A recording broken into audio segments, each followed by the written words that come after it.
Hello সবাই, কেমন আছো? তো আজকে সকালের ব্লগটা এখান থেকেই শুরু করছি। তো আজকে বানাতে ইচ্ছা হলো একটুখানি তড়কা।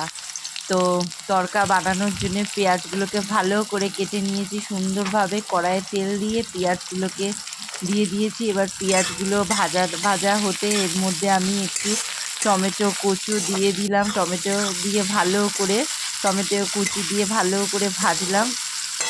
ভাজার পর এর মধ্যে এবারে আমি ডিম দেব, কারণ আগে থেকেই আমি কড়াইটা সেদ্ধ করে রেখেছিলাম, মানে তড়কার কড়াইটা।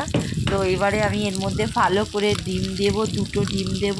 বাড়ির তড়কা সিম্পল, বেশি রিচ করব না, কারণ আমরা রাতে খাবো, যা গরম পড়েছে। তো ভাবলাম তোমাদের সাথে ভিডিওটা শেয়ার করি। তো দিয়ে দিলাম তড়কার মধ্যে, পেঁয়াজের মধ্যে ডিমগুলো, তার মধ্যে একটু হলুদ দিলাম, একটু লঙ্কা গুঁড়ো দিলাম, একটু রসুন কুচো দিলাম, দিয়ে ভালো করে আমি এটাকে ভাজবো। ভাজার পর আমি প্রেশার কুকারে সেদ্ধ করে রেখেছিলাম, সেইটা আমি কড়াইয়ের মধ্যে ঢেলে দেবো, দিয়ে আরেকটুখানি হলুদ দেবো, দিয়ে এবার বেশি করে অনেকক্ষণ ধরে ফোটাবো।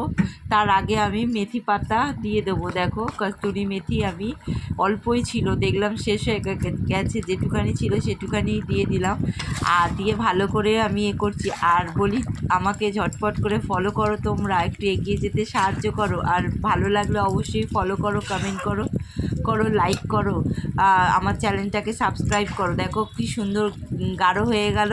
এবার আমি একটা পাত্রের মধ্যে ঢেলে নেব। আর আমার তড়কা মোটামুটি রেডি। ভীষণ টেস্ট হয়েছিল খেতে। দেখো, তোমরা বুঝতেই পারছো একদম কতটা পাতলা ছিল, সেটা একদম গ্রেভি হয়ে, মানে একদম হয়ে গেছে, আটা আটা হয়ে গেছে পুরো, একদম দোকান ধাবা স্টাইলের তড়কা হয়ে গেছে। যদি করে খেয়ে দেখো, ভীষণ ভালো লাগবে। আবারও বলছি, আমার এই ছোট্ট চ্যালেঞ্জটাকে তোমরা একটু এগিয়ে নিয়ে যেতে সাহায্য করো, অবশ্য সাবস্ক্রাইব করো, আর ভালো লাগলে বানিয়ে খেও।